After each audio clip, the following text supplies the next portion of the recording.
acá hay dos directoras de Confucio. Sí, bueno, Sí. yo en realidad trabajo como directora ejecutiva, pero no soy directora, soy secretaria general. Digo porque si no se ofende el director real, que es Consal. O sea, Ella es Hola, de la Elena. Universidad de La Plata. sí, soy secretaria Sí. general y coordinadora cultural de Confucio de La Plata. Trabajo sí como directora ejecutiva, pero yo siempre aclaro que el cargo doctor Consani es director, Está porque bien. si no, no quiero lío, Perdón, ¿viste? te conocía, te Entonces, recordaba por Facebook. ¿cómo? Te recordaba por Facebook. Ah, bueno, Salvador, claro, te he visto, sí, sí, Sí, sí. sí. Todo Bueno, lo de la China. otra ¿Qué soy tal, yo, que Elena? soy la de ¿Qué tal, Córdoba. Elena? Sí. Bueno, Perdón. Te mandé una... Elena es la que hace todo esto posible. Sí. Siempre está, bueno, Salva. Bueno, Elena es la directora de Confucio, que nos conocimos en Beijing, cuando ya fue en el 2019. Y bueno, y de ahí estamos trabajando con Elena, la verdad que siempre 10 puntos, no es por adular ni quedar bien, pero en ese sentido Elena siempre se portó de manera excelente y siempre estuvo dando espacio. Y bueno, cuando surgió, que fue lo del centenario del Partido Comunista, que me ofreció dar una charla, ahí, bueno, se me ocurrió, porque a ella le gustó un poco cómo lo encaré, porque justo habíamos estado hablando con vos, que siempre estamos hablando, debatiendo sobre China. Les comento que con Salva estamos siempre debatiendo sobre China, es algo que nunca para, nunca termina el debate sobre China. Y bueno, el tema de modernidad que había surgido, que habíamos ya dado una especie de seminario el año pasado, y bueno, y también justo un tiempito atrás, Fran Tayana me había mandado un artículo muy bueno que también abordaba sobre el tema de la modernidad, y bueno, me pareció muy buena idea aprovechar y convocarlos, que bueno, son dos grandes referentes sobre los estudios chinos, y no porque Salva sea amigo, ni mucho menos, sino porque es la verdad, como académico profesional es 11 puntos, y bueno, por supuesto Elena encantada, me dijo que sí, y bueno, la idea es explicar un poco esto de qué se trata, por qué la modernidad. Bueno. Así que bueno, iba a arrancar yo hablando un poquito, pero arrancamos, Salva, no hay ningún problema, podemos empezarlo así. Tranquilo. Vamos Tranquilo. ¿Y qué tal está funcionando el Confucio en Córdoba? ¿Cómo está todo? Bueno, yo no Por soy eso. la más indicada para decirlo, Salvador, pero estamos haciendo 1000 cosas a la vez. Mirá, que es nuestro mes aniversario, bueno, estamos con este ciclo de conferencias y vamos a inaugurar un ciclo de cine. Recién estamos trabajando con algunos aforos aquí en Córdoba, así que hemos conseguido el Cine Club Municipal para hacer el primer ciclo de cine en el centro de Córdoba, si bien en el downtown, en una calle súper transitada, que va a ser como un shock, digamos. Sí. Y ya nos hemos puesto a trabajar con los amigos del cine para el programa del año que viene. Vamos a tener un ciclo estable de cine chino en el centro de Córdoba. No en las salas off-Broadway, sino en el centro del sistema. En On Broadway. Sí, es sabes que on-Broadway. mi hermana estudió cine en la UNC, de hecho. Ah, no me digas, de arte viene entonces. Sí, mi hermana estudió ahí, de hecho, yo soy el único de los hermanos que se fue a Buenos Aires. Yo soy de Salta. El expatriado. La idea tradicional, ¿no? Digamos, de que el norte va a Córdoba a estudiar, ¿no? Sí. Bueno, estamos también dando cursos de idiomas, de idiomas regulares, que los dictan nuestros colegas desde Jinam. Y estamos también con un ciclo de charlas que les decimos Informal Talks, que las damos los viernes y que tienen un temario que es totalmente errático, porque de pronto hay un viernes que habla sobre los rituales de las bodas, o sobre el horóscopo, o sobre el mercado minorista más grande del mundo. O sea, hay una variedad de temas muy grande, y ese rango es justamente la característica de... ¿Te acordás de ese día? Tú me recomendaste cuando había Noelia que está hablando, creo. Sí, dejarlo así, sí, por favor, a los que vayan entrando, silencien sus micrófonos. Ahí está. Así que, bueno, hemos hecho lo que hemos podido para los tiempos de pandemia. Nosotros todavía no tenemos existencia física, digamos. son puros bytes. Así que bueno, son las 7:05, si a ustedes les parece, tenemos un público de casi 30 participantes, si les parece bien, podemos comenzar, así no nos atrasamos en nuestro horario. ¿Les parece bien?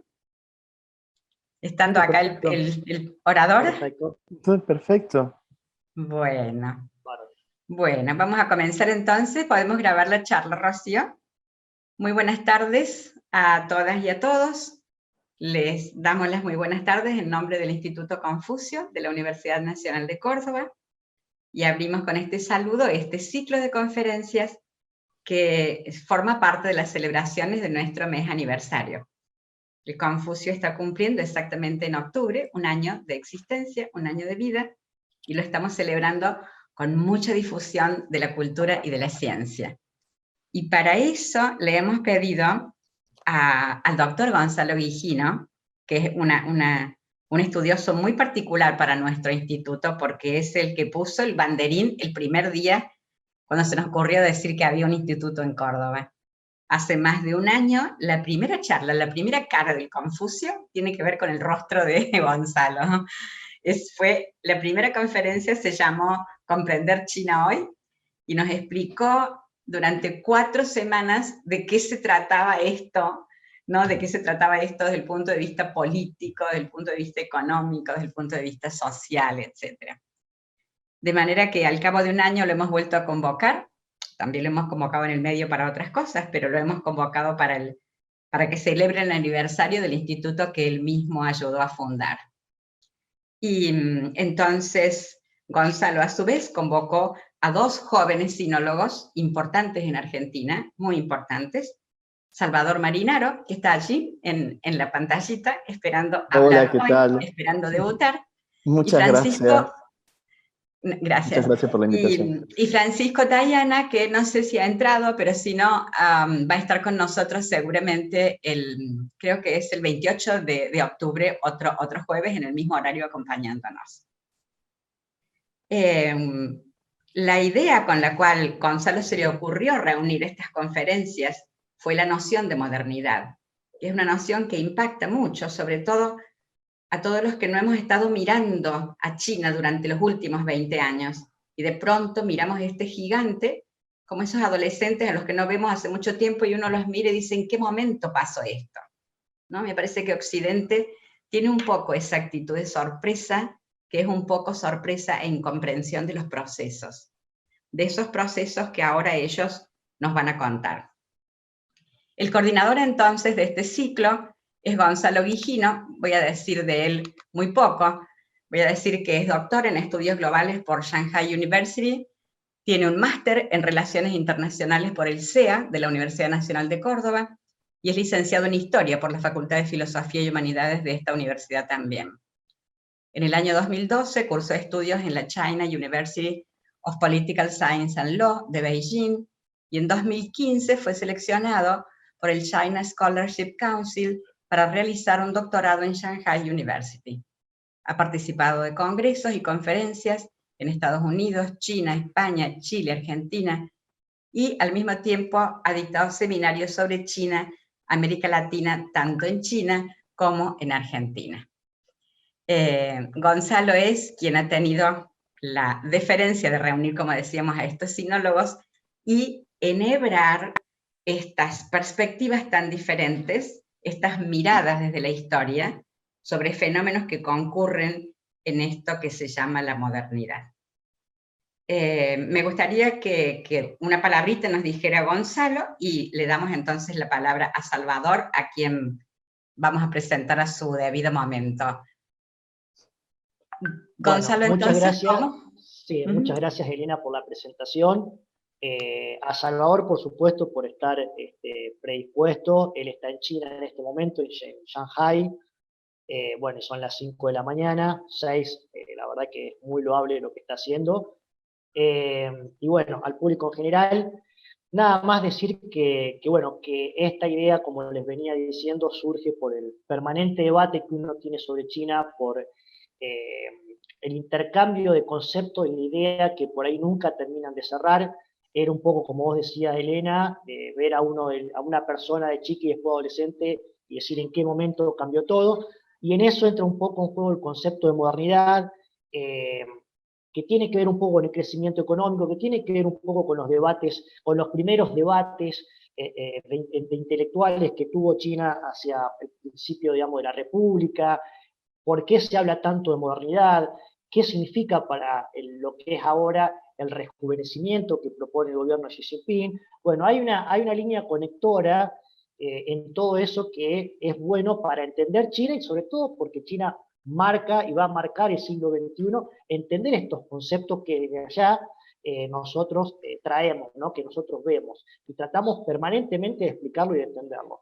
Por eso, bueno, la idea es traer, como decía, a colegas, amigos, sinólogos, que más allá de la amistad que nos unen, porque con Salvador compartimos 4 años en China, la verdad que fueron no solamente de amistad, sino de debate profundo, que en lo personal me enriquecieron muchísimo, debo rescatar eso, que el hecho de tener un argentino que se convirtió en un amigo para debatir permanentemente y francamente y abiertamente ser, digamos, el otro en China, ser los raros en China entre ese universo de chinos, fue algo que, bueno, era todo el tiempo un ping-pong de preguntas y respuestas que por ahí coincidíamos o no, pero bueno, la cuestión que nos enriqueció y en lo personal me hizo crecer muchísimo. Por eso, bueno, no lo dudé en ningún momento en convocarlo a él para que abra este conversatorio, este seminario, y bueno, por supuesto, Fran Tayana, que también es un gran experto y tiene una visión y una interpretación muy interesante sobre lo que es China y sobre la modernidad. Así que bueno, sin más, no quiero sacar tiempo, así que le dejo la palabra a vos para que presentes a Salvador. Bueno, lo presentamos entonces a Salvador, antes de darle la palabra. Salvador Marinaro debe estar desayunando, tomándose el primer café de la mañana, como dijimos. Es también doctor en estudios globales por la Universidad de Shanghái y actualmente se desempeña como docente en la Universidad de Fudan, donde dicta un seminario de estudios culturales sobre el mundo hispánico. Algunos de sus artículos han aparecido en medios y revistas especializadas de Argentina, Estados Unidos y Francia. Sus áreas de interés abarcan la historia intelectual, sociología de la cultura y los puntos de contacto entre América Latina y el extremo asiático. Obtuvo el premio Filosofía Sub-40 al mejor ensayista argentino menor de 40 años y el premio Azucena Villaflor, entre otras distinciones. Es también coeditor de la revista Chop Suey sobre China contemporánea. De manera que con esta presentación, Salvador, te damos la palabra. Bueno, muchas gracias Elena y a todo el equipo del Instituto Confucio por la invitación, por brindarnos el espacio para continuar meditando, y muchas gracias Gonzalo primero por la presentación y también por el espacio. Es decir, para mí esta charla es muy importante, en parte por la presencia de Gonzalo, en muchos sentidos. Es decir, estos conceptos de los que vamos a estar hablando, esta idea de la modernidad china, en muchos sentidos surge de una pregunta constante que nos hacíamos cuando Gonzalo vivía y trabajaba en Shanghái, que es sobre cuáles van a ser los impactos de la modernidad en China y sobre todo el impacto de la modernidad con China. Es decir, ¿en qué sentido, digamos, la emergencia, la aparición de China como un actor global, como un actor en este periodo en lo que uno está hablando de transición hegemónica o de confrontación estratégica, como hablan algunos analistas internacionales, ¿en qué sentido los conceptos y las maneras de interpretar a la modernidad que tiene el gigante asiático va a tener un impacto global, que seguramente lo va a tener? Es decir, y nosotros, como sinólogos, como estudiosos de China, hacernos esas preguntas me parece fundamental. Y sobre todo también indagar de a poco en la construcción de nuestra propia caja de herramientas sobre cómo interpretar al gigante asiático. Así que, bueno, muchas gracias por el espacio, muchas gracias también por la presentación, y como siempre genial charlar con vos, Gonza. Pasemos rápidamente a ver, tengo un PowerPoint. La pregunta por la modernidad, ¿no? Es decir, el término modernidad es un término clásico un término crítico para los estudios de ciencias sociales, ¿no? Es un término clave para el estudio de la sociedad y la cultura en todo el periodo que abarca desde la Revolución Industrial en adelante. En este sentido, creo que el libro de Marshall Berman, ¿no? Todos los óleos se diluyen en el aire, ya plantea que el concepto de modernidad al menos puede ser visto desde dos perspectivas, ¿no? Es decir, por un lado, como un concepto que cruza los cambios, los efectos socioculturales, económicos, políticos, que se dan por la industrialización, y por el otro lado, los debates, disputas, significaciones que se van construyendo y que se generan en el interior de los grupos intelectuales a causa de estos cambios sociales. Es decir, uno y otro están estrechamente relacionados, en tanto en cuanto uno puede ver a través de los grupos intelectuales muchos de los cambios, es decir, el reflejo de los cambios sociales que genera la modernidad, y al mismo tiempo cuáles son los sentidos en disputa por estos cambios sociales. Es decir, es un concepto fundamental para cómo entendemos los estudios de la sociedad y de la cultura que se han dado por lo menos en los últimos 50 años, desde la década de los 60, ¿no? O incluso un poco antes, desde la década de los 50. Sin embargo, ese concepto de modernidad, debemos decir que está centrado, nuestra manera de entenderlo, el concepto de modernidad es eurocéntrico. Es decir, está centrado en los fenómenos que se dieron por primera vez en Europa Occidental y, si se quiere, un poco más tardíamente en Estados Unidos. De hecho, nuestras maneras de comprenderlo, teóricamente, digo, desde las ciencias sociales, desde los estudios de sociedad y cultura, desde la sociología, la economía y las ciencias del hombre en general, del hombre y la mujer, como la entendemos, en nuestras geografías vienen de una mirada que pone el centro en Europa Occidental y en Estados Unidos. Eso quizás tiene un fundamento histórico que podemos estar evaluando y preguntándonos, pero lleva inexorablemente a la pregunta de por qué estudiar la modernidad en China. Y esta pregunta lo hago justamente por ser el primer expositor de este ciclo, ¿no? De conferencias en las cuales se busca indagar como en tres periodos, en el largo siglo XX, ¿no? El periodo republicano, el periodo del maoísmo y el periodo de la apertura. Que cada uno de, digamos, Gonzalo estará con la apertura y Francisco Tañana hablando del maoísmo.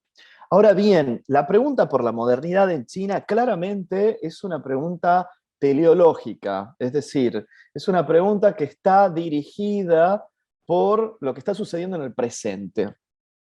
Esto que decíamos desde el principio, preguntarnos por la modernidad en China es en cierta manera preguntarnos por la modernidad con China y cuáles son los fundamentos que va a incorporar al sistema mundial y cuáles son los fundamentos que tienen estos cambios radicales que se están experimentando en este momento en toda la sociedad china y particularmente que tiene esta punta de lanza en la ciudad de Shanghái, ¿no?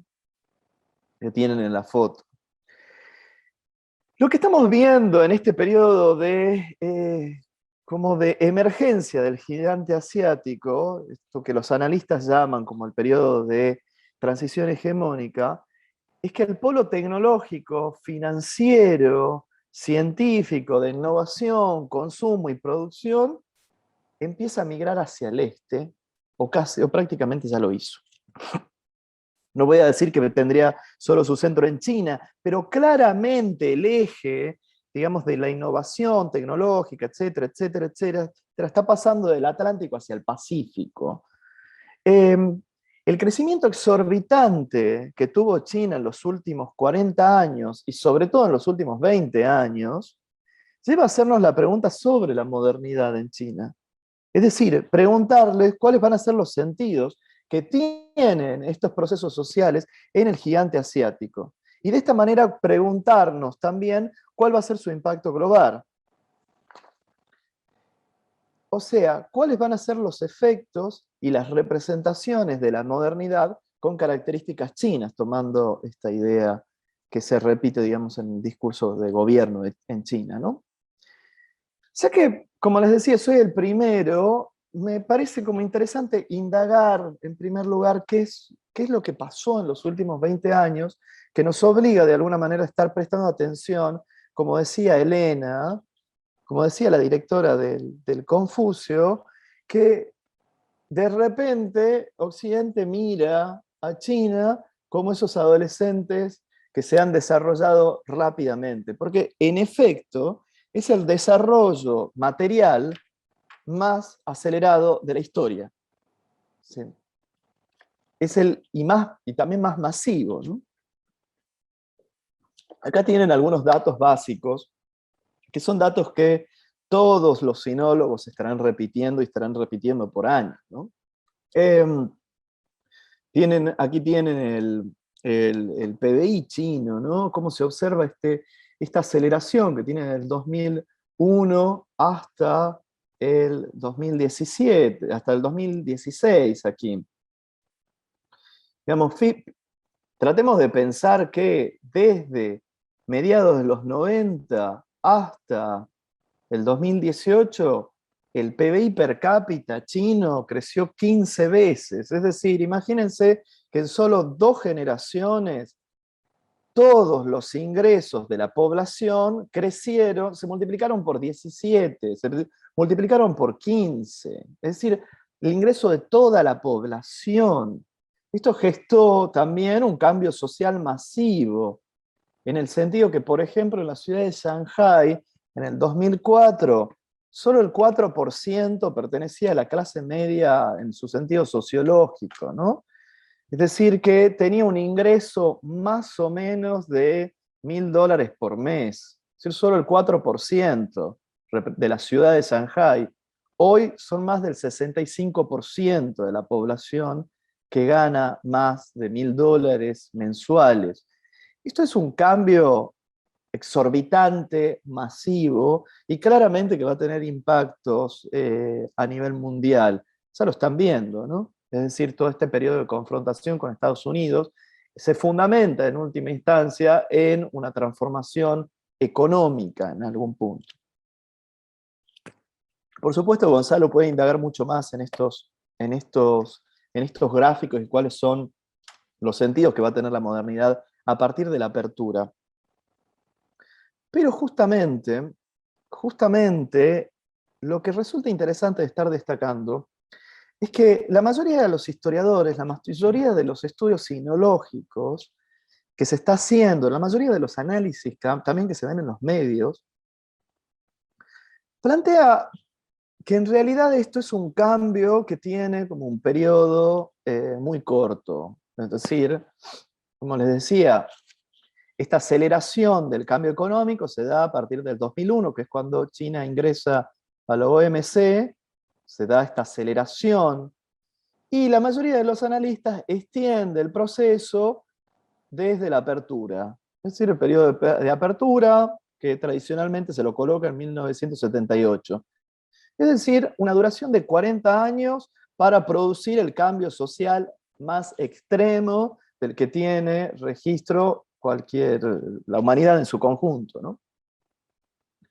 Justamente este conjunto de charlas lo que viene a tratar de cuestionarnos, de poner en tensión esas temporalidades. Es decir, en poner en tensión ese tiempo tan común en los estudios chinos y la discursividad sobre China que se está teniendo hasta ahora, y tratar de ver que en realidad China viene intentando una actualización a través de experimentaciones políticas, sociales, económicas, a lo largo de por lo menos los últimos 100 años, que van a resultar en realidad con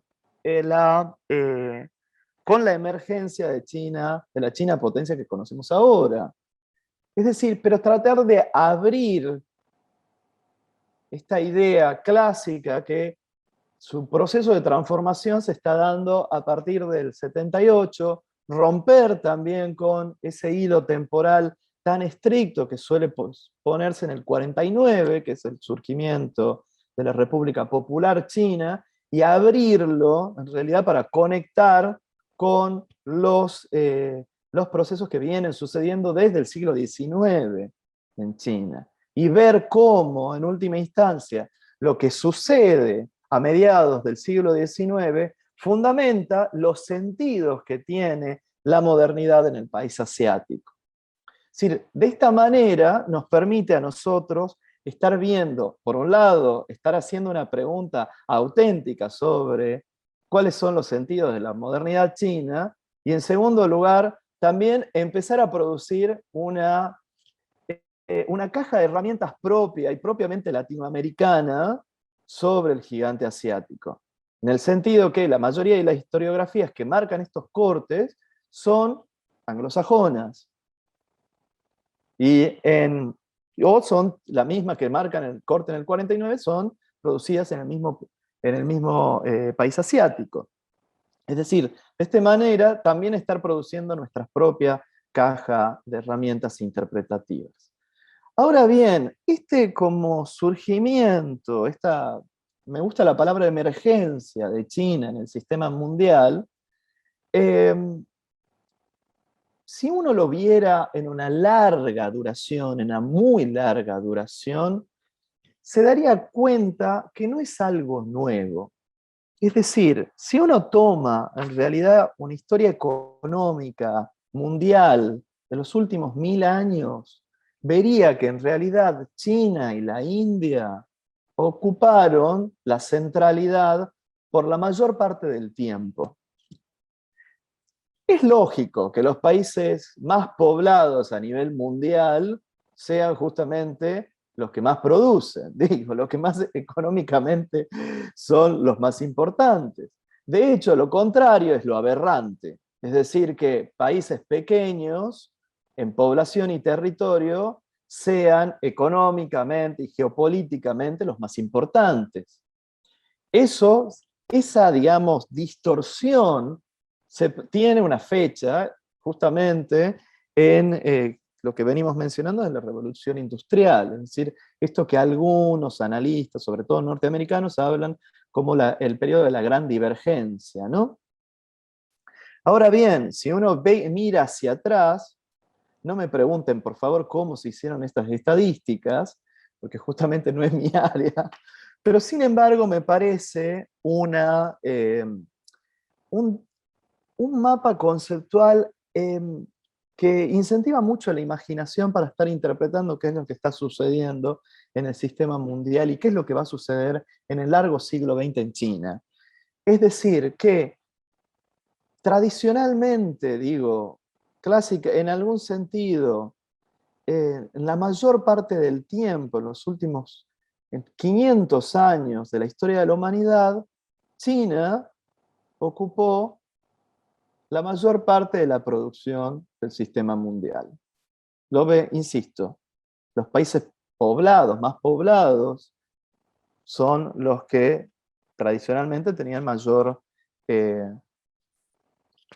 éxito económico, ¿no? Cualquier lectura de un marxismo clásico vería que justamente la población es lo que produce la riqueza, ¿no? Lo mismo podríamos decir con la India, que ocupaban justamente la centralidad de la producción hasta entrados el siglo XIX. Justamente en este proceso de transformación, ¿no? De distorsión del sistema mundial, es donde esos descubrimientos que genera, ese descubrimiento portentoso, que es el método industrial de producción, va a hacer que se produzca este desequilibrio, y justamente en China va a tener una serie de impactos que van a ser los que van a modelar todo el siglo XX en China. Por lo menos desde la última etapa de la dinastía Qin hasta los procesos de reforma y apertura. Lo que veremos es justamente como un deseo en esta etapa, un deseo de actualización de China frente a Occidente. Eso es justamente un término que utilizan los primeros eslóganes del maoísmo, ¿no? Hay que superar al Reino Unido y alcanzar a Estados Unidos. Es uno de los primeros eslóganes que tiene Mao en 1951. Es decir, que ya les muestra de alguna manera la estructura de pensamiento que viene de los periodos previos.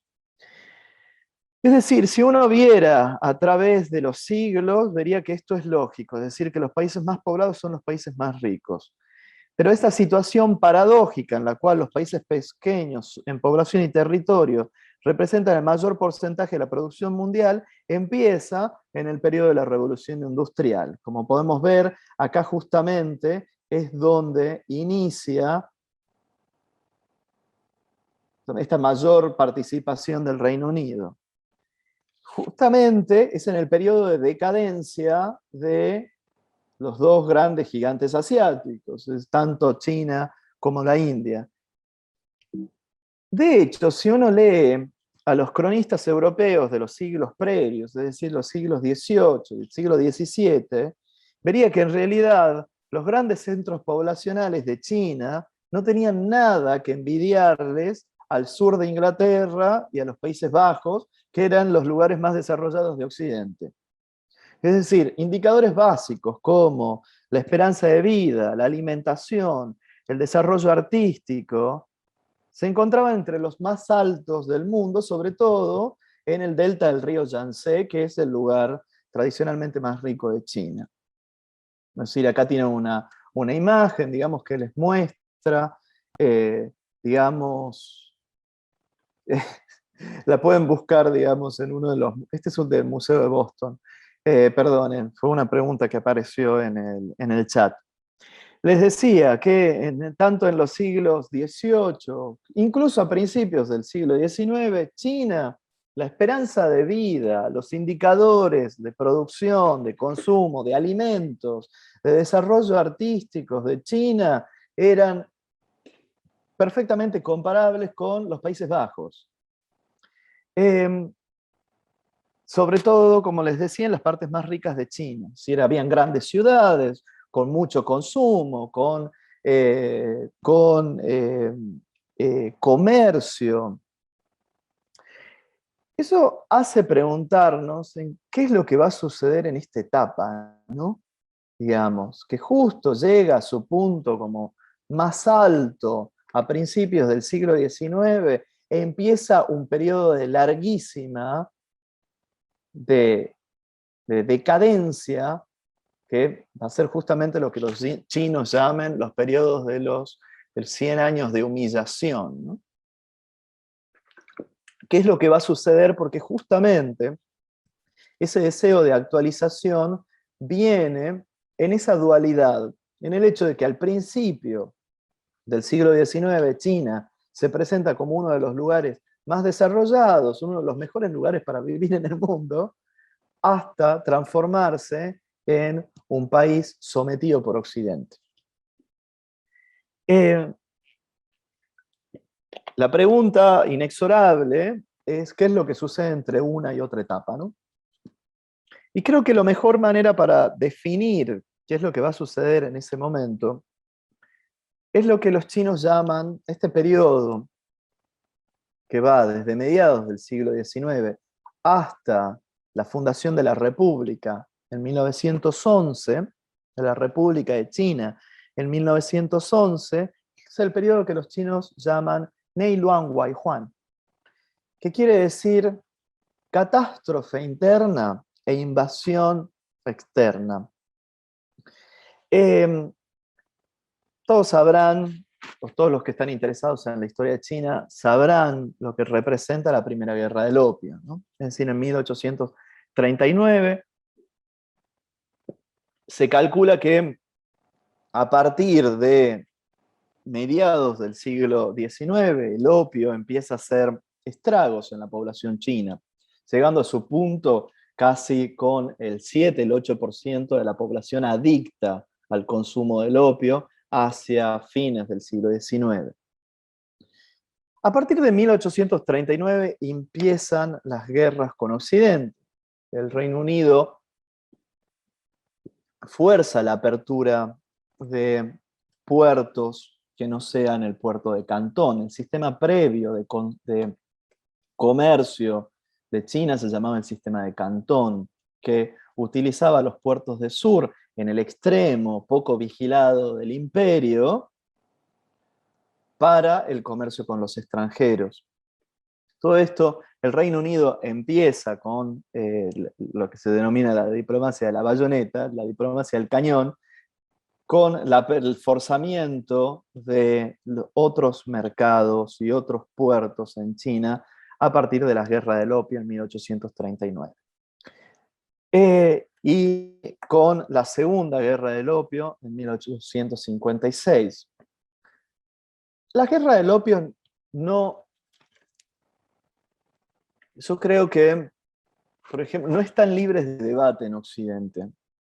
El hecho de que justamente un país como el Reino Unido en la época victoriana esté financiando una guerra para el tráfico de estupefacientes del otro lado del mundo, no está libre de debates en el interior de Occidente y en el interior del Reino Unido. De hecho, después de la Segunda Guerra del Opio, el consumo, el tráfico del mismo Reino Unido de opio va a empezar a decrecer para que aparezcan otros países en medio del comercio, ¿no? Sin embargo, lo que va a generar las dos guerras del opio, además de la invasión extranjera, es el comienzo de los conflictos internos en el país asiático. Y de hecho, uno y otro se fundamentan. Es decir, que las potencias europeas tengan la posibilidad de estar invadiendo, de estar avanzando sobre el territorio chino, en gran medida está fundamentada también por los conflictos internos que van a estar sucediendo durante este periodo. Acá tienen, justamente les decía, digamos que en Occidente también genera debate cómo están tratando a China en ese momento. Y esto es una caricatura que aparece en mediados del siglo XIX, que los muestra, digamos, a todos los países europeos cazando al dragón, ¿no? Justamente, a partir de la Segunda Guerra del Opio empieza un conflicto interno de la última dinastía, la dinastía Qin, que va a generar la rebelión, principalmente la rebelión Taiping en 1850, que se va a extender durante 14, 15 años. La rebelión Taiping suele ser olvidada de la historia mundial, pero probablemente sus impactos sean algunos de los más importantes, tanto para el siglo XIX como para el siglo XX en China, fundamentalmente. La rebelión Taiping es muy difícil de definir, claramente son estos cruces que suceden entre Oriente y Occidente, los primeros cruces y desencuentros entre pensamientos, ideas, sino hay un rebelde en la zona Hakka, es decir, del sur de China, que se piensa a sí mismo como la reencarnación de Cristo en China, ¿sí? Les muestra cómo en esta primera etapa de encuentro, de choque entre Oriente y Occidente, ya está incorporando ciertas ideas, ¿no? Se da esas clases de cruces en este momento, y genera una rebelión en una zona largamente postergada, digamos, que es la zona del sur de China, que va a estar avanzando hacia la zona más fértil, que es la delta del río Yangtze. Lo que genera la rebelión Taiping es que esta zona, que es tradicionalmente la zona productora de alimentos de mayor parte del territorio, no esté disponible para la producción agrícola.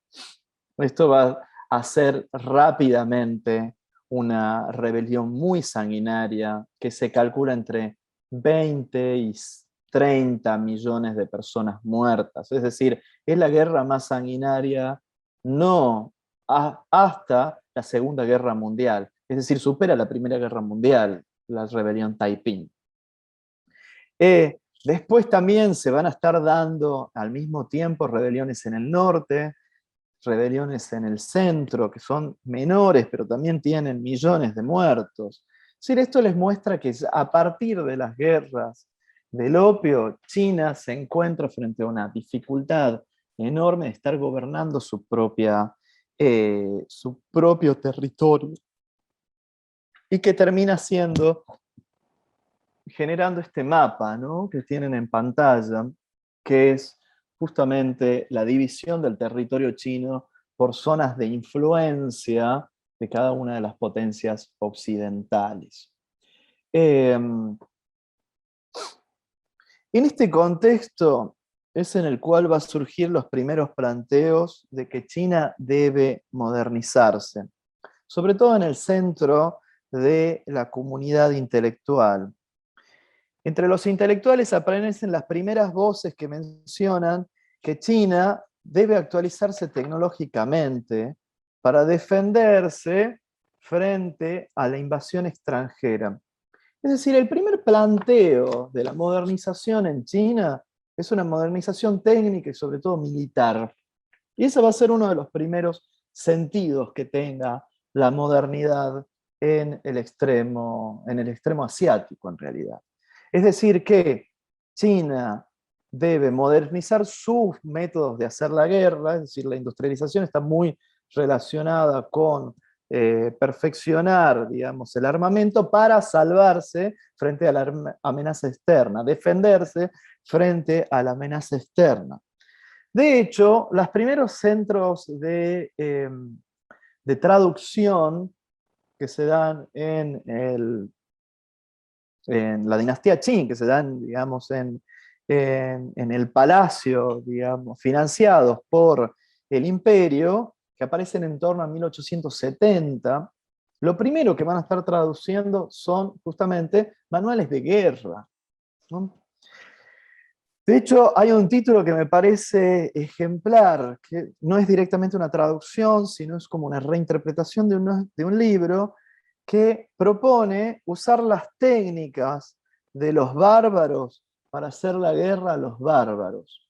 Es decir, justamente hasta avanzados el siglo XIX, la palabra que utilizaban los chinos para referirse a los europeos es la palabra yi, la palabra bárbaro, que va a ser utilizada hasta fines de la Segunda Guerra del Opio, incluso un poco más, cuando las potencias europeas en uno de los tratados que dan fin a la guerra, le obligan a China a no estar utilizando ese concepto para referirse a los europeos. Pero fíjense en este título, ¿no? Las técnicas de los bárbaros para hacer la guerra a los bárbaros, es decir, que lo que estaba proponiendo, y estas van a ser las primeras propuestas de modernización y de actualización, va a ser, sin perder la identidad de China y sobre todo la identidad fundamentada en sus instituciones, tomar la técnica occidental, la militarización y la industrialización. Pero una vez avanzado ya el siglo XX, ya entrando hacia el siglo XX, las voces intelectuales empiezan a ser cada vez más radicales. En gran medida por la incapacidad de la dinastía Qing de estar emprendiendo una reforma de modelo de arriba hacia abajo. Es decir, estar emprendiendo reformas de sus propios sistemas de gobierno, manteniendo al imperio. Es decir, China lo había intentado, sobre todo lo intenta hacia fines del siglo XIX, con la denominada Reforma de los 100 días, en 1898, que es rápidamente frustrada por un golpe de palacio, que termina generando la idea en el interior de la comunidad intelectual que era necesario un cambio radical del sistema de gobierno para implementar las reformas necesarias para salvar a China. Esta palabra, este término, salvar a China, es un concepto que se va a repetir en los escritos de los intelectuales de principios del siglo XX. Es decir, tanto en los letrados, en los que proponen cambios culturales, en los que proponen cambios de gobierno, en los que proponen cambios económicos. La idea de salvar a China es lo que está fundamentando, digamos, todas estas propuestas de actualización en realidad. Por supuesto que esto nos lleva también al problema de la periodización del siglo XX en China, es decir, esta gran pregunta de cuándo empieza el siglo XX, ¿no? Es decir, ¿cuándo empieza el siglo XX en China? Si nosotros podríamos decir que una de estas periodizaciones para preguntarse sobre la modernidad en el país asiático, quizás una de las propuestas más acertadas sería empezar en 1905 en lugar de 1911, como decía el título de esta ponencia, digamos que es cuando empieza la República. Pero en 1905 sucede algo excepcional, algo muy importante para todos los que nos estamos preguntando sobre el país asiático. En China se deroga el sistema de examinación imperial, es decir, el sistema que había utilizado China, que había mantenido por siglos para poblar el Estado, es decir, de agentes en realidad, el sistema que había utilizado China para cooptar a los más capaces dentro del sistema del Estado, había mostrado una inestabilidad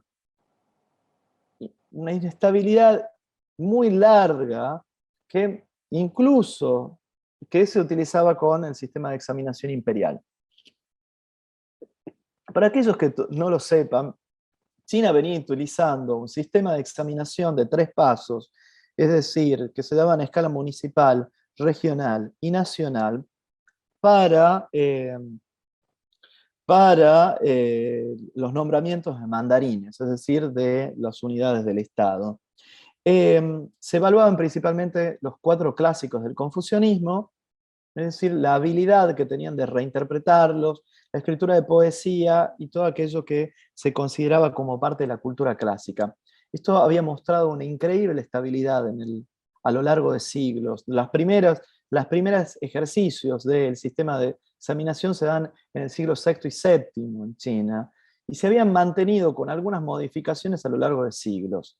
Es decir, toda esta teoría, toda esta idea de que China es el único país, es la única civilización ininterrumpida de la historia, que es un concepto que podríamos estar problematizando, se debe en realidad a la continuidad de este modelo de examinación. Es decir, en los momentos en los que hay recambio de dinastía, todas las dinastías, incluso invasoras como las manchúes o las mongoles, rápidamente se dan cuenta que la mejor manera de gobernar este enorme territorio es a través de mantener este sistema de examinación, este sistema de selección de los mandarines. Por un lado, si uno lo compara con Occidente, en los siglos previos, es un sistema de formalización del Estado muy antiguo y pionero prácticamente en la historia mundial, que a su vez mantiene estable la identidad china. Es decir, en algún punto la identidad estatal y la identidad social se cruzaban en este punto que sería la examinación imperial. Es decir, evaluando el grado de conocimiento de los clásicos chinos, al mismo tiempo se aseguraba una posición social dentro del sistema económico. Ahora bien, la serie de crisis que se generan en el siglo XIX y sobre todo el fin de la constatación de que el modelo imperial no era capaz de hacer un cambio social, un cambio de gobierno y el sistema económico como había hecho Japón o como estaba intentando otras monarquías como en Egipto y Turquía en ese momento, genera más bien que en 1905 China decida derogar el sistema de examinación imperial. Terminaban prácticamente 12 siglos de un sistema muy estable de selección de las unidades de gobierno. Esto va a generar, por un lado, el reconocimiento estatal de que la cultura clásica ya no corría, no era aplicable en el siglo XX. Es decir, China enfrentaba el mayor desafío de su historia en algún punto. Decían, y a su vez arroja una segunda pregunta que para mí no va a ser respondida, no va a obtener una respuesta estable hasta la apertura, hasta la formalización de su burocracia en la década de los 80, que Gonzalo podrá hablarles un poco más, que es la pregunta, y muy difícil de responder, sobre cómo poblar al Estado con gente capacitada. Entonces, a partir de 1905, van a aparecer distintas voces proponiendo nuevos modelos sobre cómo gobernar la China y también cómo asegurar que los más capacitados para gobernar estén dentro del Estado. Es decir, van a aparecer a partir de ese momento distintas propuestas que en última instancia van a proponer también distintos modelos de gobierno. Eso va a llevar, uno puede decir que en realidad la república, es decir, ya la dinastía china estaba condenada en 1905, es decir, porque es el momento en el cual todo el sistema imperial cae, todo el sistema imperial ya está puesto completamente en duda. Y de hecho va a llevar rápidamente al surgimiento de la República de China en 1911, con lo que se denomina la Revolución de Xinhai, que curiosamente, digamos, sobre todo viniendo de un siglo con tanta inestabilidad, es una de las revoluciones más pacíficas dentro de China que se estaría viendo en los periodos previos, y sobre todo los compara con los periodos previos. A su vez también podemos, si uno tendría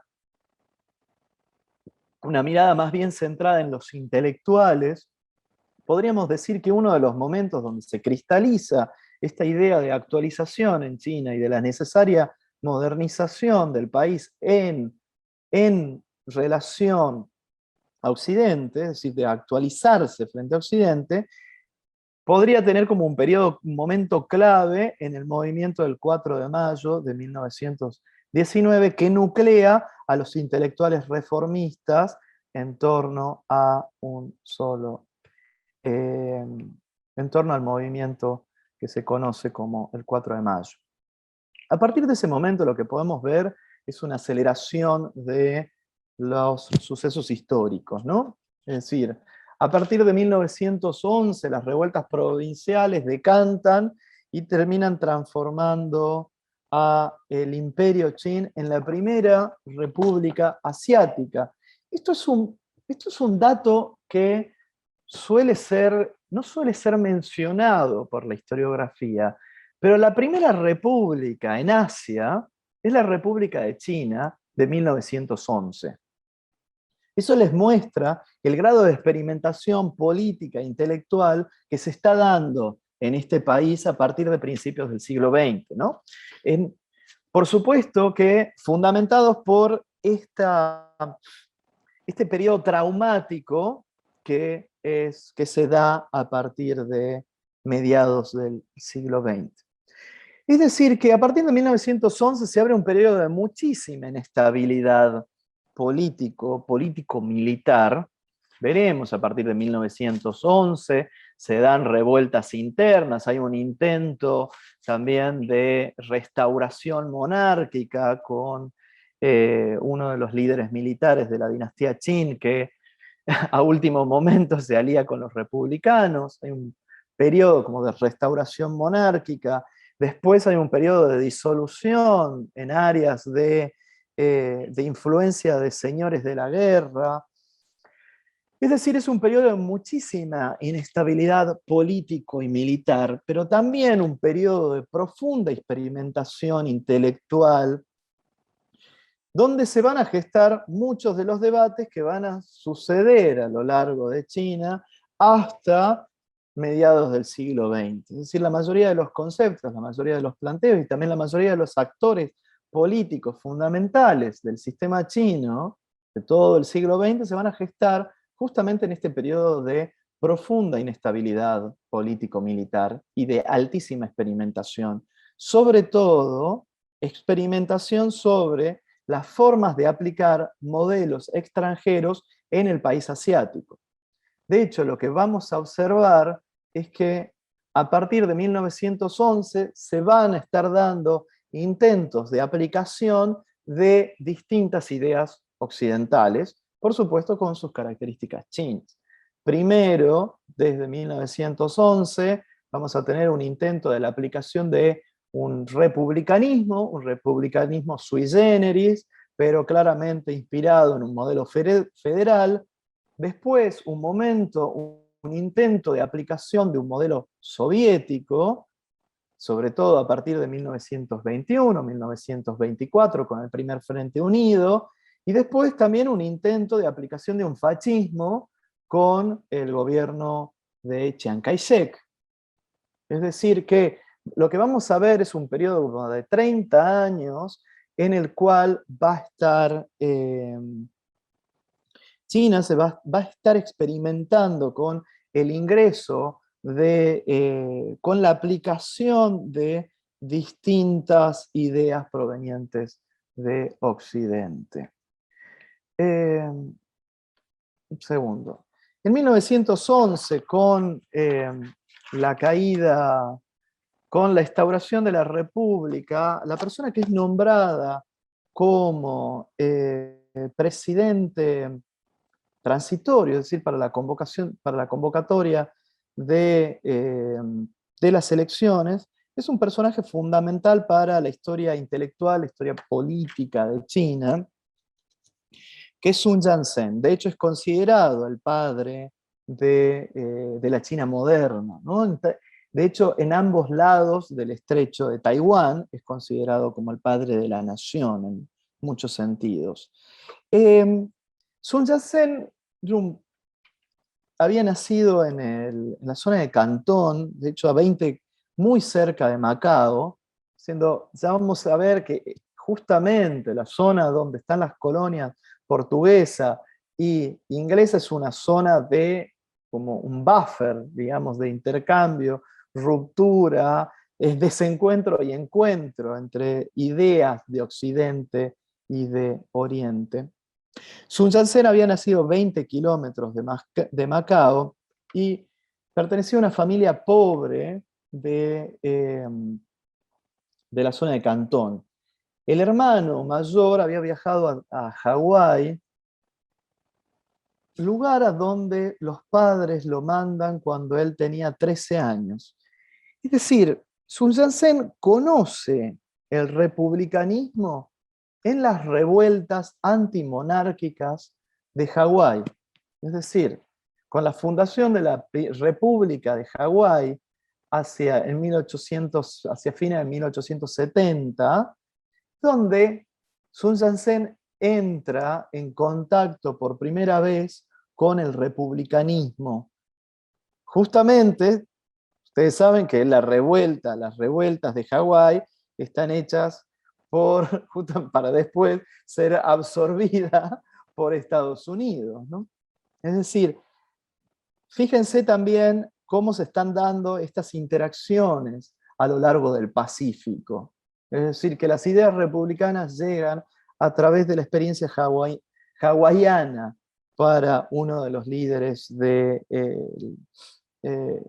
movimiento republicano en China. Sun Yat-sen va a ser el primer intelectual, es decir, va a tener formación en Hawái, después va a volver a China, no puede vivir de nuevo en la zona rural de Cantón, así que rápidamente se va a Hong Kong, donde estudia medicina.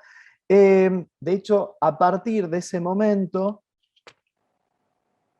y ya con la publicación de una serie de ensayos conocidos como las soluciones para los problemas de China de 1904, empieza un largo peregrinaje que podemos decir que se extiende a lo largo de toda su vida, recaudando fondos, sobre todo de la población de Huaqiao, que es de los chinos nacidos fuera de China. Es decir, a partir de la rebelión Taiping,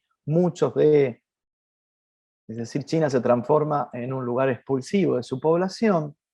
Es decir, hay población china a lo largo del mundo que en muchos casos ha crecido económicamente. Entonces, la peregrinación de Sun Yat-sen que hace en el exterior, sobre todo en Estados Unidos, es para recolectar fondos para el financiamiento de sus propuestas republicanas. De hecho, en 1905 funda la Sociedad de la Alianza, cuyo principal objetivo va a ser la transición hacia un modelo republicano. Podemos pensar, se pueden hacer muchos análisis de la obra de Sun Yat-sen. Como no tenemos mucho tiempo, creo que una de las cuestiones más interesantes para estar meditando es el modelo que propone, es el sistema de los 5 yuanes.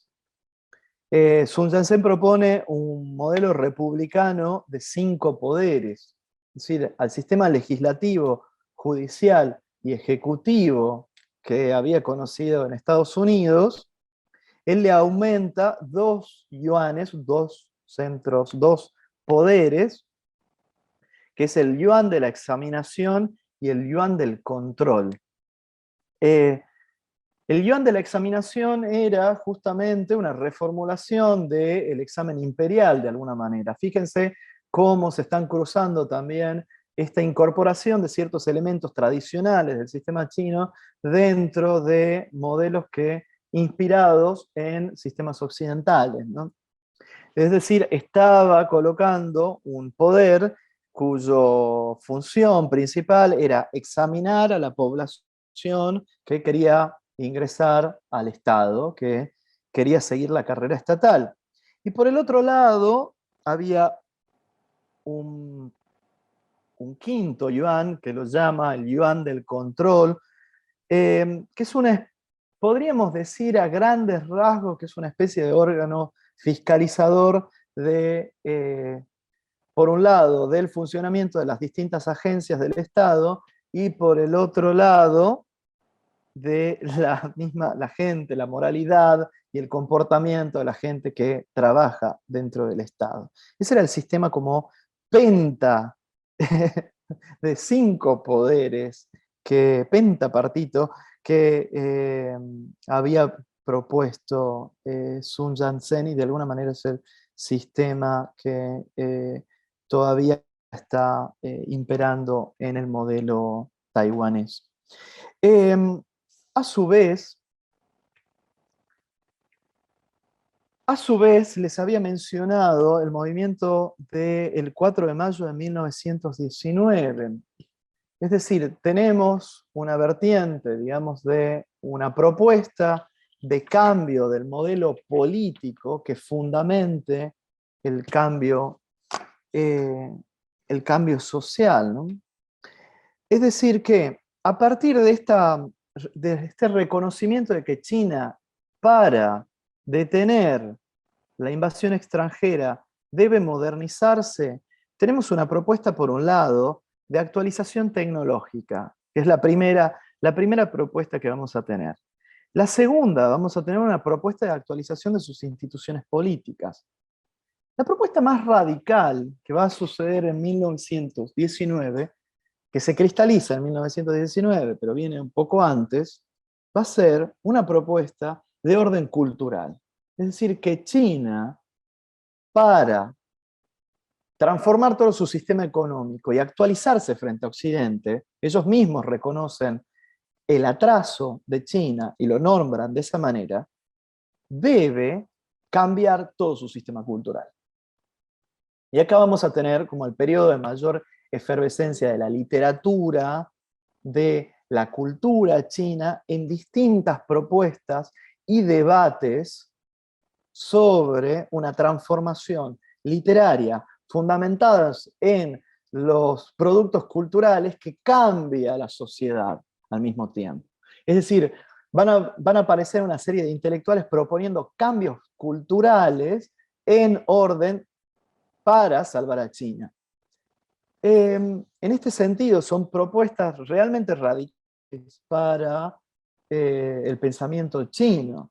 Es decir, propuestas que van desde cómo escribir, es decir, hay ciertos intelectuales que proponen, por ejemplo, que China debe erradicar los ideogramas y romanizarse, hasta propuesta de qué tipo de lenguaje se debe usar en la literatura, que va justamente a ser el que se cristalice en el movimiento de la nueva cultura que protagonizan los señores que están tan elegantes que están en pantalla. Es decir, las propuestas que se van a dar en torno a principios del siglo XX van a abarcar desde la educación de las mujeres, es decir, que es necesario educar a toda la población, hasta que es necesario cambiar totalmente el lenguaje. Por ejemplo, tanto Lu Xun, que es considerado el padre de la literatura moderna en China, como Hu Shi, van a proponer, por ejemplo, el uso del denominado Paihua, que es se traduciría como lengua blanca, pero es la lengua ordinaria en la literatura. China, su sistema literario había estado basado en el uso del Wenhua, es decir, el uso del chino tradicional, que es como decirles que la literatura debía estar escrita en latín en Occidente, hasta hasta principios del siglo XX. Es decir, había desarrollado un propio lenguaje que se fundamentaba en el lenguaje tradicional y clásico de China, con sus propias ejes de referencia, es decir, los sistemas previos a las propuestas del Paihua se reivindicaban, por ejemplo, por los usos de los Chengyu, que son frases y modismos chinos que vienen de los clásicos del confucianismo y del taoísmo. Es decir, en la manera en que los nuevos libros utilizaban frases de los viejos libros, fundamentaba la calidad literaria. Fíjense que a principios del siglo XX, con el movimiento de la nueva juventud, el movimiento de la nueva cultura, surgen propuestas que el lenguaje que tiene que utilizar la literatura es el lenguaje de la calle, es el lenguaje del Paihua. Es decir, adaptar la estilización de la literatura a tomar el habla cotidiana de la gente para usarla en la literatura. Justamente, esto está fundamentado por una preocupación social de estos escritores. Es decir, en el contacto con la población, en el hecho de que la literatura está siendo pensada como un insumo del cambio social, es que hay una propuesta de fondo radical, que es cambiar totalmente el lenguaje literario para acercarse al pueblo y para acercarse a una función social de la literatura.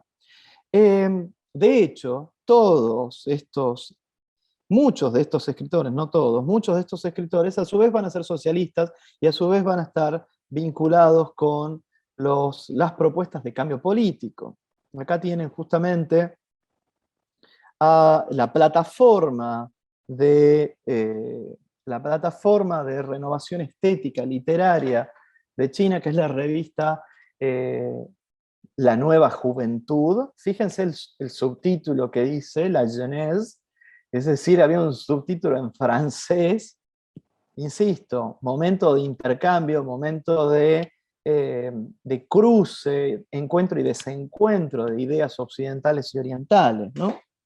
El director era justamente Chen Duoxiu, que es conocido como uno de los grandes educadores, revolucionarios, y va a ser el primer secretario del Partido Comunista en China. Después es expulsado en 1929 y él se alista, porque hay una disputa sobre interpretar la posibilidad del marxismo y de la revolución dentro de China. Chen Duoxiu tenía la idea más marxista clásica de que la revolución solo podía ser hecha por el proletariado, y ahí es donde sucede justamente la propuesta de Mao de que la revolución debía ser hecha por los campesinos organizados.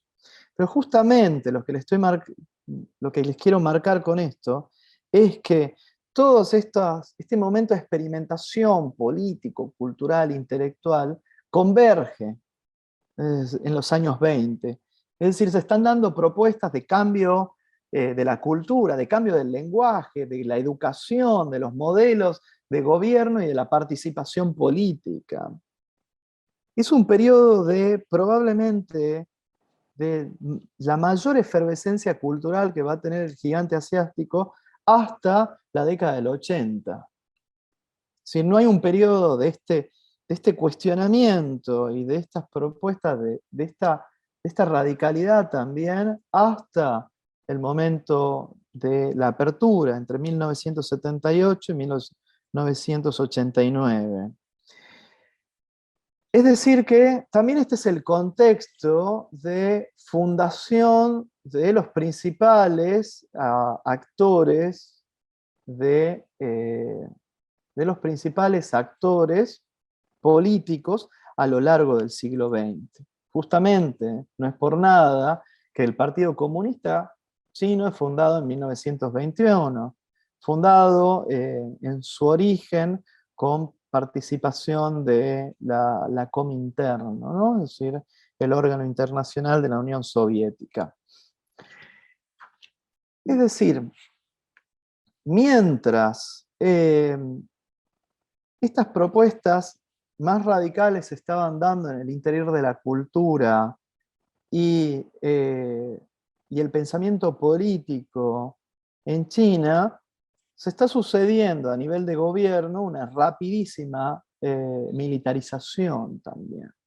Es decir, ante esta pregunta de qué significa la modernidad para cada uno de los actores, podemos decir que, por un lado, la modernidad significaba la adopción de nuevos modelos de gobierno para los republicanos, la adopción de nuevos modelos culturales para los intelectuales reformistas del movimiento del 4 de mayo, mientras que para Chiang Kai-shek, ya el grupo que se empieza a cristalizar dentro del gobierno de Nankín en 1927, significa una militarización. Es decir, y por esto justamente es que se van adoptando también ciertos modelos cercanos al fascismo. Incluso lo pueden ver en las imágenes del gobierno, es decir, fíjense cuál es el uniforme que está utilizando, ¿no? Es decir, son uniformes militares muy similares a los que se utilizaban en Occidente en la época. En algunos lugares se siguen utilizando. Podríamos estar hablando de otros fenómenos, es decir, por ejemplo, qué es lo que estaba sucediendo en la ciudad de Shanghái, pero creo que ya es momento para estar abriendo las preguntas. No sé cómo estamos de tiempo, Elena. Oh, me parece que has dejado un montón de interrogantes, Salvador, así que vamos a... Vamos. Estás en la hora, un poquitito más de la hora, tomaba, pero 5 minutitos, nada. Muy bien calculado el tiempo. Bueno, muchas gracias. Muy bien calculado. Solo a modo Yo tengo de un montón de cosas anotadas acá. Bueno. Pero primero... Bueno, nada, sí. Solo a modo de conclusión es tratar de sintetizar que en realidad en esta etapa es donde se están dando, digamos, uno de los momentos de mayor creatividad político, intelectual en el gigante asiático, y que una de mis propuestas teóricas es ver que en realidad China está buscando modelos de actualización hace más de 100 años. Hasta que encontrarán el modelo del aperturismo en 1978 como un momento de, como esos momentum, como dicen en inglés, en el momento donde la temporalidad china empieza, se une a la unidireccionalidad globalizada. Ya veremos que, si queda tiempo, vamos a mencionar un poco sobre eso. En fin, Elena, contame. Bueno, muy bien, muchas gracias, te aplaudiríamos de pie, mira, Salvador, si estuviéramos en tu aula, hermosa la clase. Bueno, gracias. Bueno, gracias mira. a ustedes por la invitación, muchas de estas ideas son de Gonzalo. Bueno, yo lo he escuchado también a Gonzalo, pero has hecho unos aportes súper interesantes que no se los había oído, así que me parece que también hay cosecha propia. Vamos a usar el chat, le digo a todas las personas que están presentes, vamos a usar el chat para hacerles llegar las preguntas a Salvador, y así él las va contestando a medida que ustedes las vayan formulando ahí en el chat. Tenemos todavía unos 20 minutos como para que lo aprovechemos al conferencista. Bueno, muchas gracias. Muchas gracias, Elena. Muchas gracias a todos. Hermosa, hermosa, hermosa la charla. A ver. Yo, Elena, Bueno, pues, si por me ahora permitís, hay Elena, unos elogios y elogios y hola. elogios. Si podés leer Sí, el Bueno. chat, Elena, Salvador. hola, hola. Adelante, Gonzalo. Sí, no, yo más que nada, ya que estamos hablando de la modernidad, todo lo que son los intelectuales chinos y demás, la formación de estos intelectuales, porque tengo entendido que se formaron muchos en Estados Unidos, como nosotros tomamos la escuela francesa, ellos toman, digamos, un poco la corriente norteamericana, y eso incide mucho en el concepto de modernidad que van a tener los intelectuales en esa época. Más o menos, si podrías un poco explicarnos eso, que creo que sí es importante a los fines de entender eso. Genial la pregunta, Gonzalito. Parece arreglada. No, no está arreglada, aclaramos. No lo estaba. Creo que también está relacionado con todo el periodo traumático, ¿no?, de la historia china. Es decir, hay que pensar en algún punto como el deseo de actualización como el resultado de un trauma. Y en algún punto eso lo podés ver, se sigue viendo en la manera de discursificar la China potencia. El último discurso que dio Xi Jinping por los 100 años del partido decía, bueno, al que agreda a China se encontrará con una pared de 1.000 millones de personas, etcétera, etcétera, etcétera. Si uno lo puede ver, ese discurso solo era entendible justamente por los 100 años de humillación, desde los 100 años de humillación a partir de las guerras del opio, ¿no? Es decir, de alguna manera esto construye marco de sentido, es como el marco interpretativo en el cual después se van a colocar ciertos conceptos. La formación de muchos de estos intelectuales, exactamente como decías, Gonzalo, es en Estados Unidos. En primer lugar, están convergiendo distintas cuestiones. Por un lado, es el avance de Estados Unidos hacia el Pacífico, ¿no? Es decir, el caso de Hawái es ejemplificativo, ¿no?, que justamente Sun Yat-sen entre en contacto con las ideas del republicanismo justamente con las revueltas antimonárquicas de Hawái. Pero también hay una razón, hay otra razón de esto, y también que la mayoría de las universidades chinas tomen al modelo norteamericano para construir sus propias universidades, es que a partir con la Revolution Boxer, las potencias occidentales le colocan una indemnización ignomiosa a China. El único país que de alguna manera dice, uy, se nos fue la mano, es Estados Unidos. Y genera un sistema de becas, que se llaman así, es decir, el sistema de becas por la indemnización de Boxer, que empieza a becar chinos para ser formados en las universidades norteamericanas.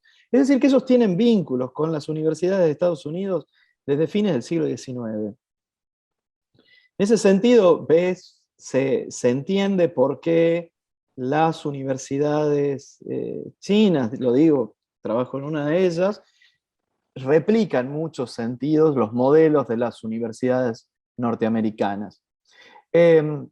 La mayoría de los intelectuales chinos van a pasar por este sistema de becas en muchos, o por algunos de otros de los sistemas de becas de la última etapa de la dinastía Qing también. Pero los que van a Estados Unidos pasan por este sistema de becas, por ejemplo, Hsu, digamos que es becado en Estados Unidos, al principio va por estudiar agricultura, que era alguna de las áreas consideradas estratégicas, y termina estudiando filosofía en Colombia. ¿Qué se le va a hacer? ¿No? Se Puede nos va la pasar. filosofía, puede pasar, ¿no? Tenés un montón de preguntas en el chat, A Salvador. ver, a ver. Mira, una de las primeras es bien interesante porque pregunta por qué está pasando con la hibridación. Dice, la integridad de China al eje sociocultural y económico mundial, a través de las guerras y demás, ¿de alguna manera tiene revés o algún impacto en lo más profundo de la idiosincrasia china? Es lo que sucede en cualquier país cuando se integra a la globalización. ¿Cuánto de Occidente está tomando China? Me parece que es la pregunta. Voy a tomar esa pregunta con la de Antonio Chiavazza, Ah, sí. con la pregunta de Antonio Chiavazza, que muy astutamente vio esta trampita que puse por acá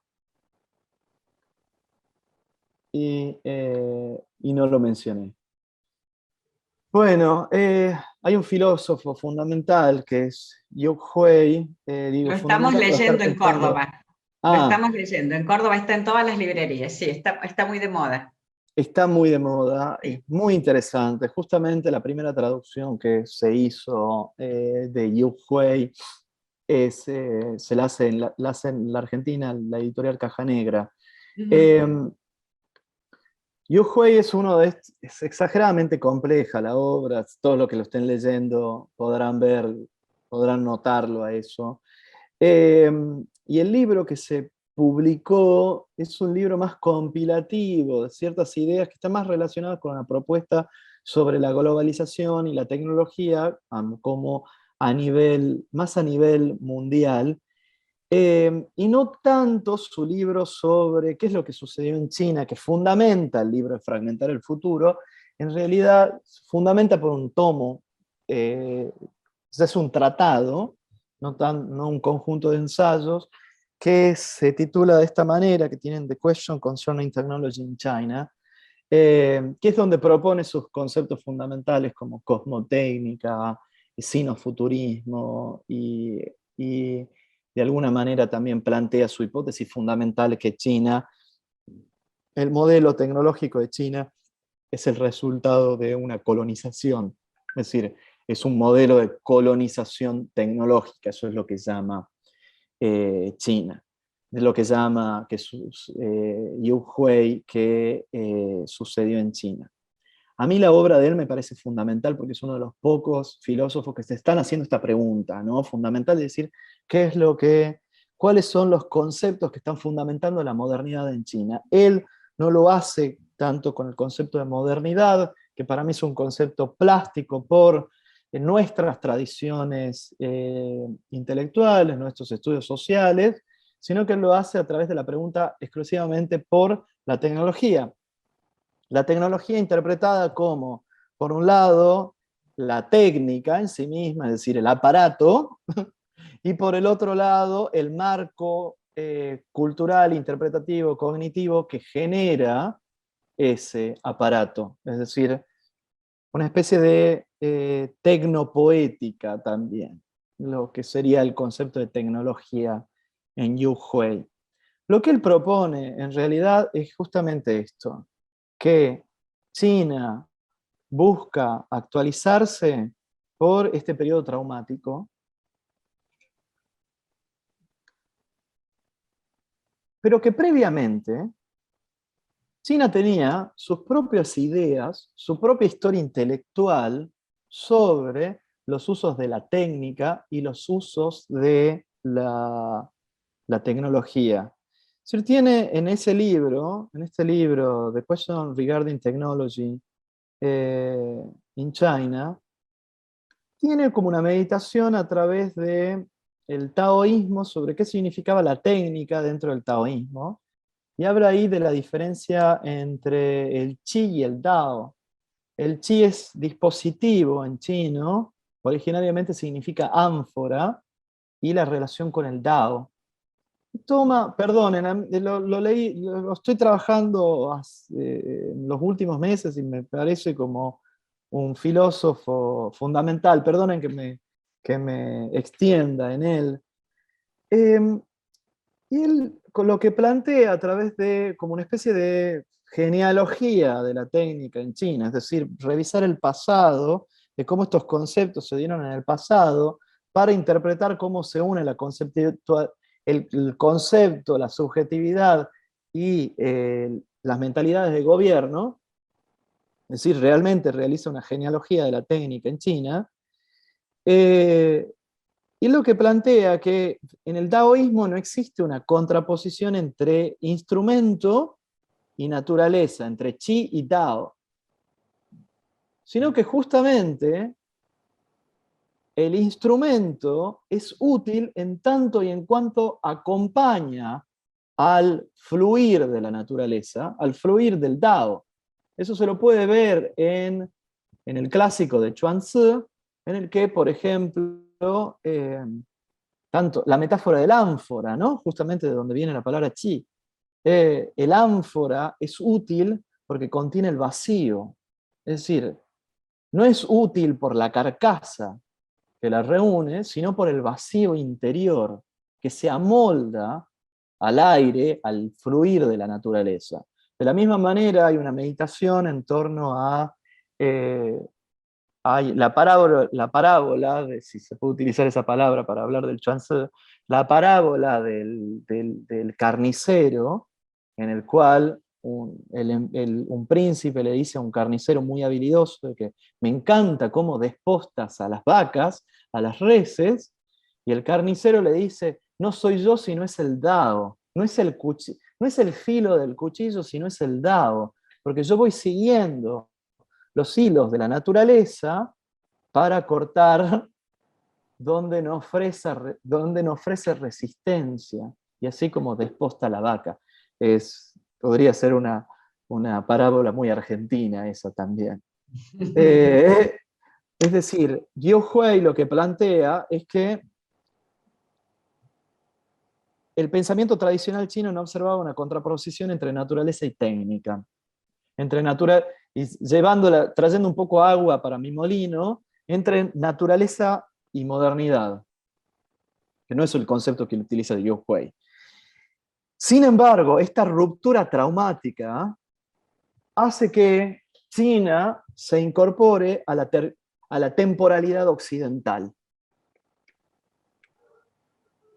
Entonces lo que veíamos en esta etapa es que un mundo con muchas temporalidades.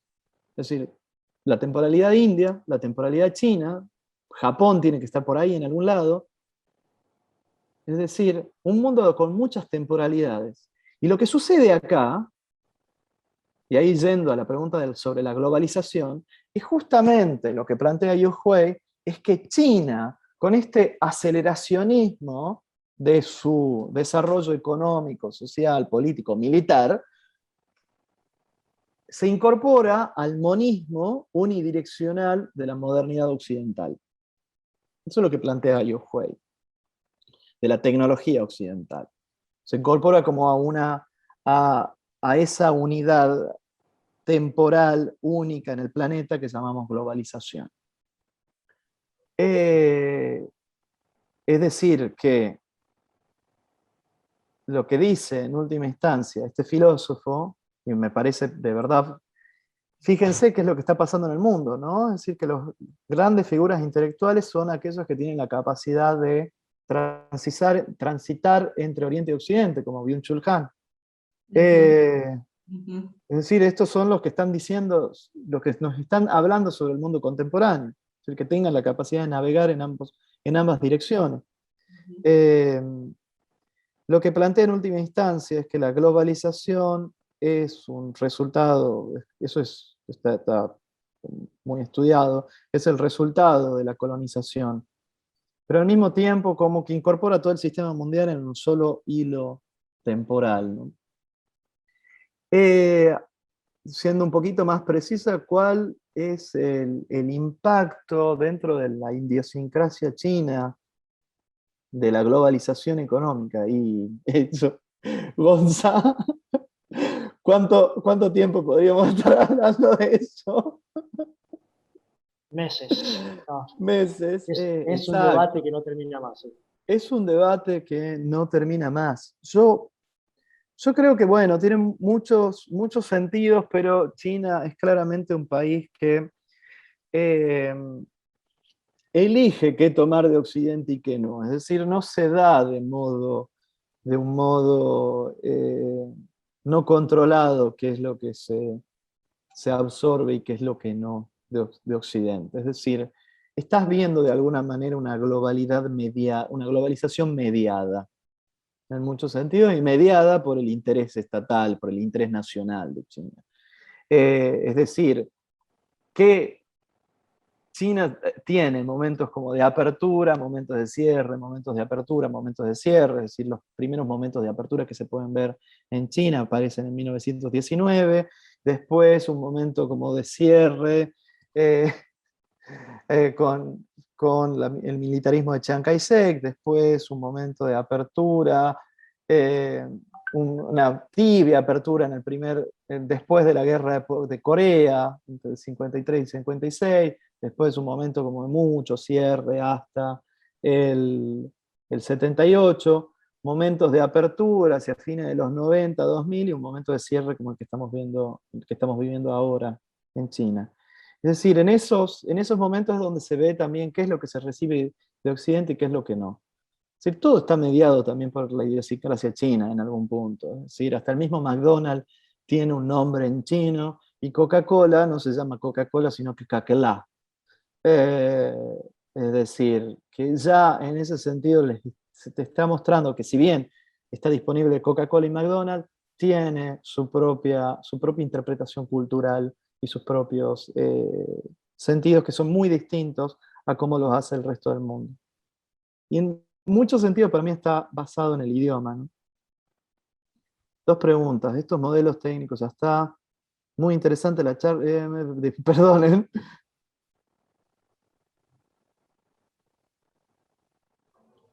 Andrea pregunta si Shanghái es la ciudad moderna por antonomasia. Sí. Un segundo. Acá, sí, ahí va. Acá hay alguien que me está preguntando bibliografía.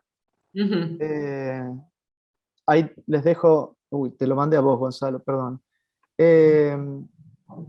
¿Cómo pongo todos?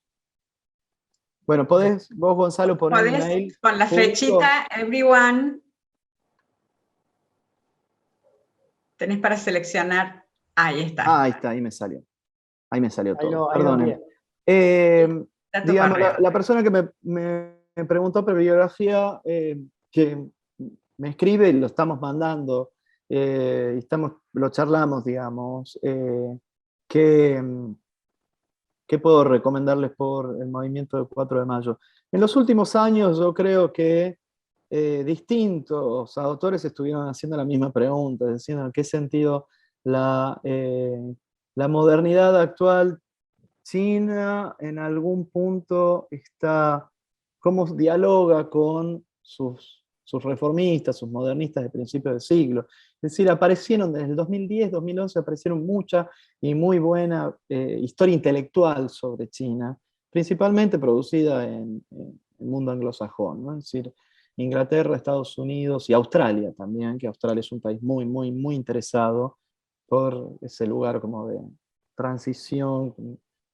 Es más, ahora uno ve los mapas de Asia y Australia se incorpora, digamos, ya no se plantea a sí misma como un nuevo continente, sino incorporada a Asia. Por supuesto hay una razón económica ahí. Shanghái es la ciudad, Andrea, sí, claramente. Por supuesto que Shanghái es en muchos sentidos pensada como una ciudad colonial, ¿no? Es decir, cosa que lo era por lo menos. Es decir, Shanghái es la primera ciudad moderna, digamos, en el extremo asiático, en muchos sentidos. Es una ciudad que en algún punto sus años 20 son comparados con los años 20 de Buenos Aires, es decir, una ciudad como en la periferia del Reino, una París periférica, Es decir, en la periferia del Imperio Británico, con muchos de también esos cruces de arquitectura francesa, eh, una clase, digamos, una burguesía dependiente del comercio extranjero y una clase media en ascenso local que trabaja en las industrias que se están instalando. También crece mucho en la Primera Guerra Mundial con la falta de industrias, digamos, o sea, con Europa ocupada en la guerra, digamos, empiezan a aparecer industrias locales, es de alguna manera comparable con lo que está pasando en Buenos Aires en los años 20, en la ciudad de Shanghái. En ese sentido, sí es la primera ciudad moderna china que genera esto que llamamos como la cultura urbana, en el sentido que aparecen revistas, diarios de circulación masivo, aparece una nueva forma de ser mujer, acá lo que se llama la Shanghai Lady. Fíjense el erotismo que tiene en esta publicidad de principios del siglo XX, pero también les muestra una mujer moderna, ¿no? Es decir, todo esto está sucediendo en la ciudad de Shanghái desde principios del siglo XX. Sin embargo, siempre hay que estarlo pensando con que esto está sucediendo bajo el marco de una administración colonial. Shanghái ya es el resultado de como un nuevo modelo de colonización europea, en los cuales se dan cuenta tempranamente, digamos, después de la India se dan cuenta que es fácil voltear a un imperio asiático, pero es difícil reconstruirlo.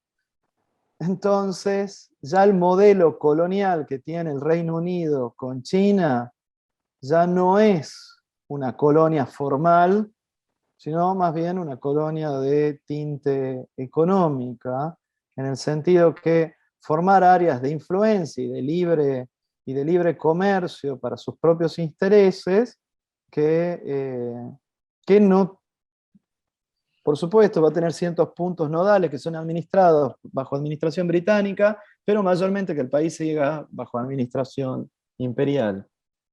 Sea el problema de ellos, digamos. Shanghái, el caso de Shanghái es bastante particular, en el sentido que la ciudad surge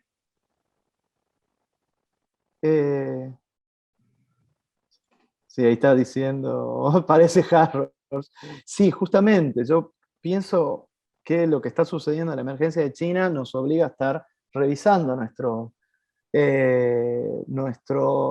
nuestras herramientas, nuestra caja de herramientas teóricas sobre la globalización. Les decía, bueno, Shanghái se abre al comercio extranjero, es decir, era solo una aldea. Bueno, la narrativa clásica dice que era una aldea de pescadores, no es tan así, había una ciudad amurallada en el sur de la delta del río Huangpu.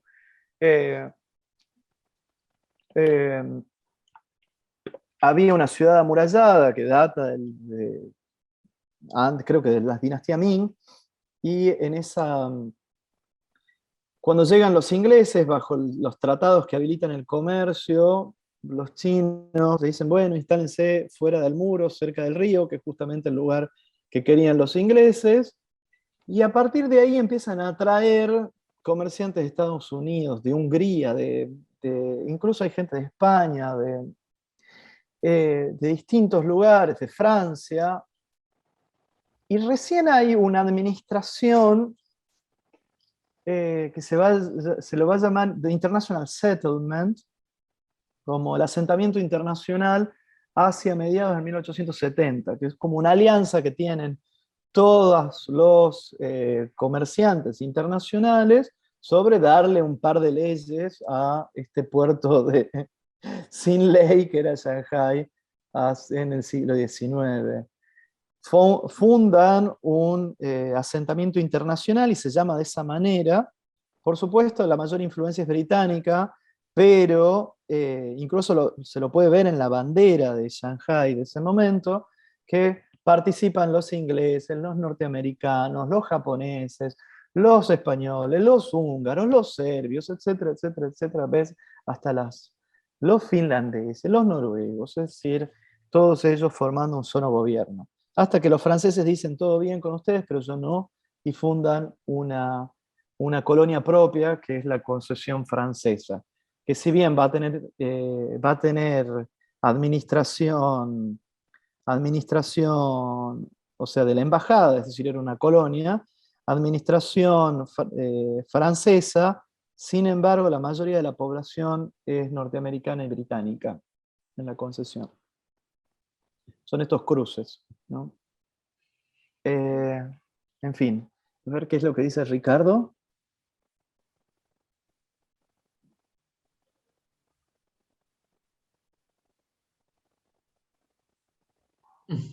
Ah, sí, la cuestión lingüística, ¿no? Ay, el chino. De alguna manera Hollywood también me parece que nos acercó anticipadamente una visión de China, ¿no? O por lo menos una percepción mediada por el cine. Apareció en algunas series televisivas, una se llamaba Hong Kong, y era como la cultura de Cantón leída por los norteamericanos. Era una serie en blanco y negro. Pero quiero decir, es una vieja serie, vos sos muy joven, Salvador, pero tu mamá la debe conocer. Eso se está conectado. Sí, claro, porque esta fue la percepción que tuvimos durante mucho tiempo, la única percepción de la China no violenta, al menos al comienzo de la serie. Después, por cierto, que lo que se mostraba era una lectura muy, muy ideologizada. Pero fue interesante también cómo los americanos empezaron a leer y a hacer de esa lectura también una industria, ¿no? Que era la industria de la serie televisiva, lo exótico. Cómo exotizaron Hong Kong para venderlo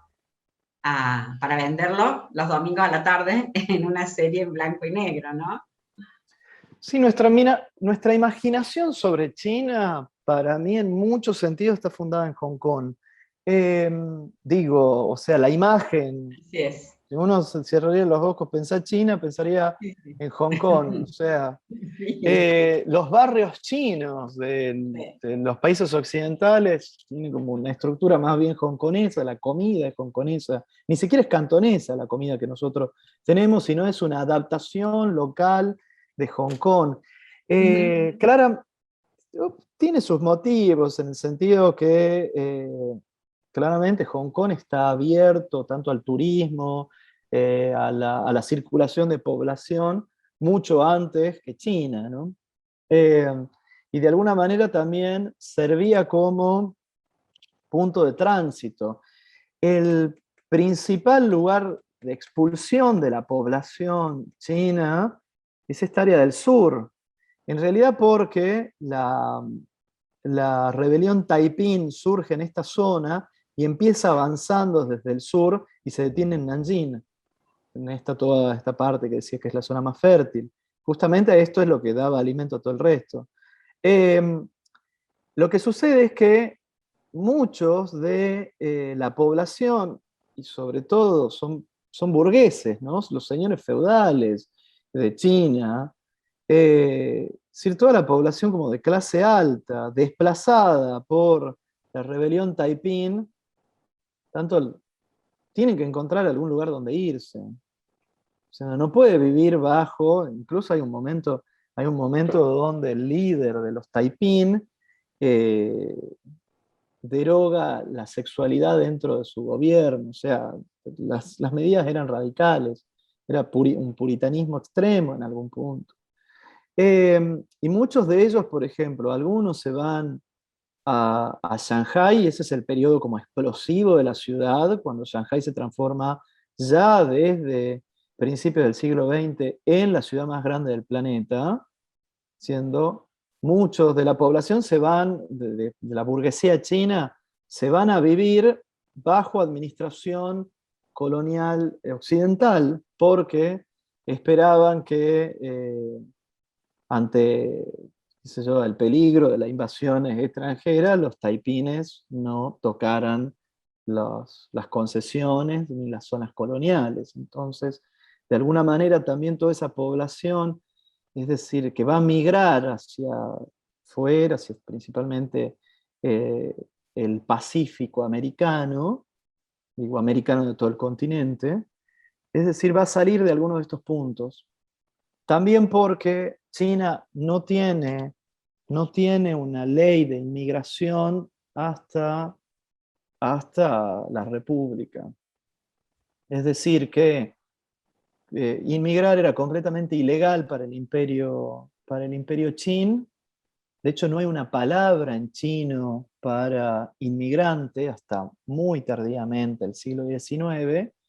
Entonces el que se iba sabiendo que no podía volver porque había hecho un crimen, había cometido un crimen. Entonces, digamos, la mayoría de la población que se va, digamos, empieza a inmigrar en China hacia fines del siglo XIX, viene de esta zona y transita también a través de algunos de los puertos coloniales. Acá lo tienen, también Amoy, es otro puerto colonial. Fujian, hoy.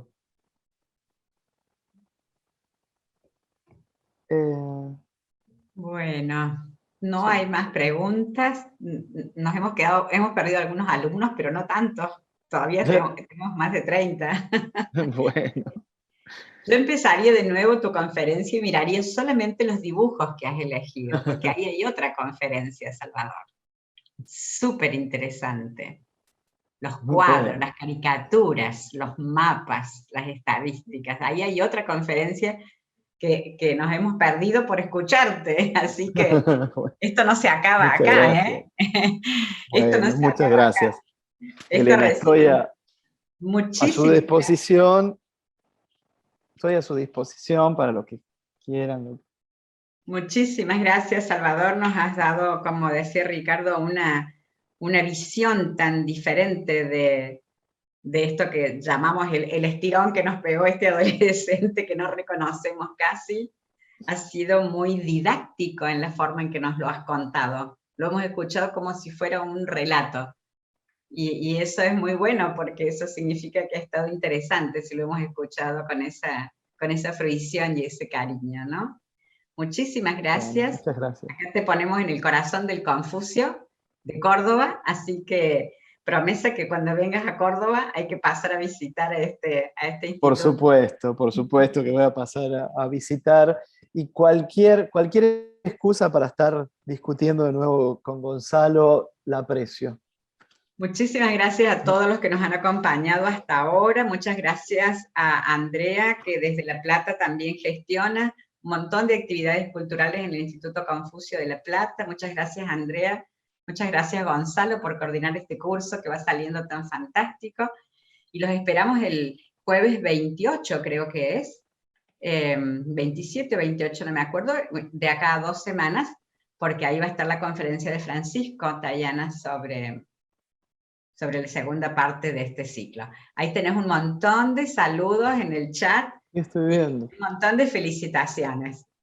Así que muchas gracias de nuevo a todos y nos despedimos hasta la próxima clase. Bueno, gracias a ustedes y gracias a todos los que se conectaron. Adiós, adiós. Chao, chao. Muchas gracias.